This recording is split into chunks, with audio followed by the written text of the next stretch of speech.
proving that he's up to the test. He has drawn level yet again. We're tied at 11.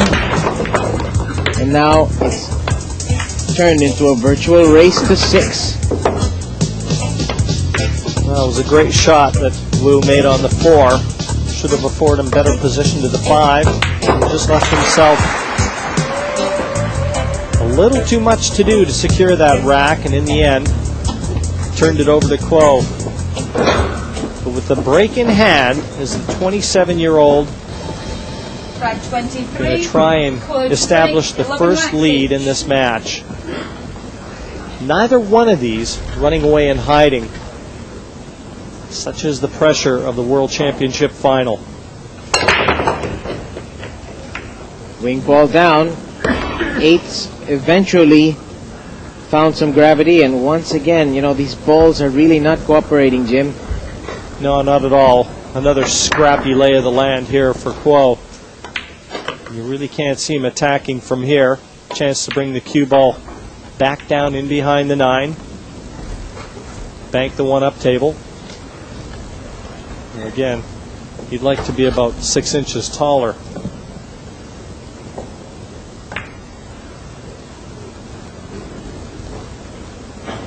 Elementary safety. Executed perfectly, and Wu Ching needs a stroke of luck here if he wants to get out unscathed from this rack. Looks like a pretty simple 2-cushion escape here, though, and he'll be able to play this with a large element of control, put some distance between the object ball and the 1, and he may even return the favor. No, he didn't hit that well. A little fortunate. He tried to hit that full and bump that 1 the opposite end of the table, but he's covered it with the 7. But I think Kuo could be pondering the thin cut into that side pocket. That's going to be really tough, though, if he's going to take that on.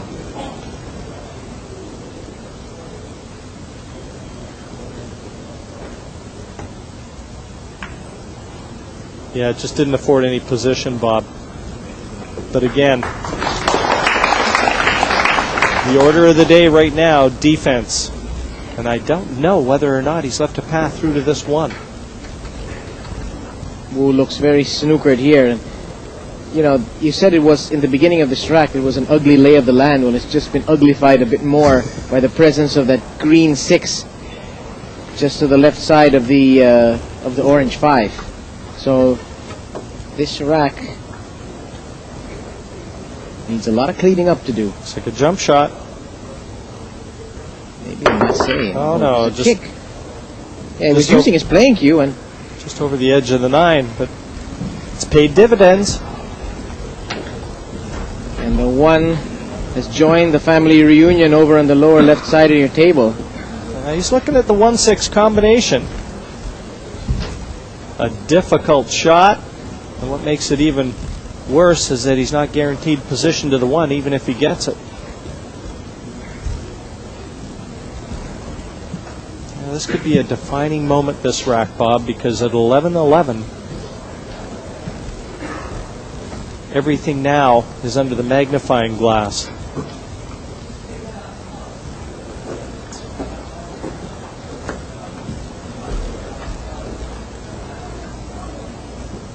But I mean, the safety is no more difficult than going for the 1-6 combination. Looks like he may try and even jack up on this and trust to luck a little bit, but you can't have a lot of room between that cushion and the cue ball.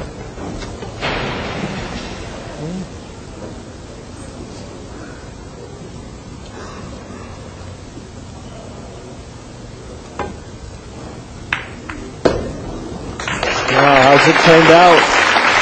Don't know if this goes into the side pocket. I think Kuo's going to accept that result gladly there. One thing about it, if it's close to going into the side, he can play it with an element of safety. He knows that cue ball is going to be very close to behind the 9, possibly in the corner. Just enough room. Plenty of room.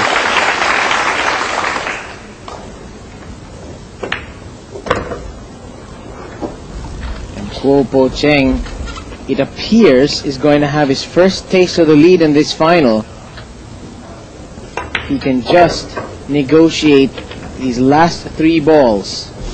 A real psychological body blow, that one too, because Wu probably felt like he had got away with the shot, you know, leaving Kuo difficult 1-6.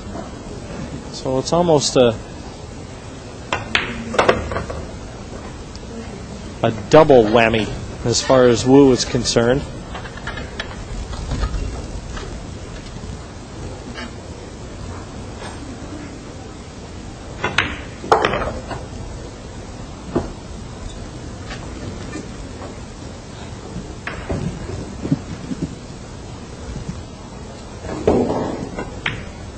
And time will tell whether the lead can be expanded on here in Kaohsiung. 12-11, the 27-year-old semi-finalist in last year's event, looking for the biggest crown in world pool. Looked very calm, cool, and collected in that adventure. And that's the reason he finally gets himself in front in this final. 12-11, it's a race to 17.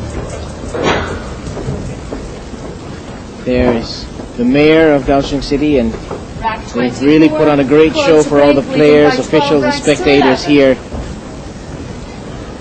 The 2005 World Pool Championship will be long remembered as a terrific event, and it's moving to a thrilling conclusion here because Kuo Cheng, we've seen stop and go 9-ball. Perhaps it's time for us to see some break and run outs and get back to offense, but this is not clear to me, Jim, if this one passes into that corner pocket. I think, judging by his body language, it might. He's finally gotten in front in this one. Is he going to put a little daylight between himself and Wu? The crowds coming into this final were lengthy, up to a couple hours before the outset. Boy, didn't need to be quite so close to his work there. Again, he's still not flowing as sweetly as he might like with that cue arm. Some anxious moments. Now around the back of the 9. 3 cushions back for the 6, top right.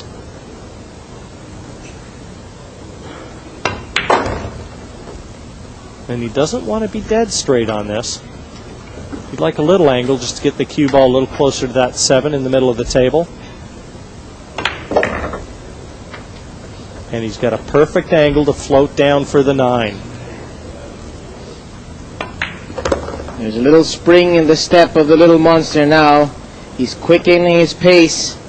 He's got a look of determination, and more importantly, he's got a 2-rack lead. Kuo Cheng has now won 6 of the last 8 racks. A quick glimpse of Kuo's girlfriend there. Finally, she can settle into her seat with a little comfort.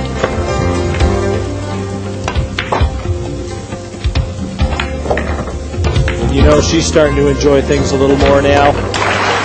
I've got an incredible statistic here. That was rack number 24 in this match. It's Kuo Cheng's first break and run out. And to be in front by 2 at this stage with one only break and finish, well, she wants to see a few more, doesn't she? Rack 25, Kuo to break, leading by 13 runs to 11.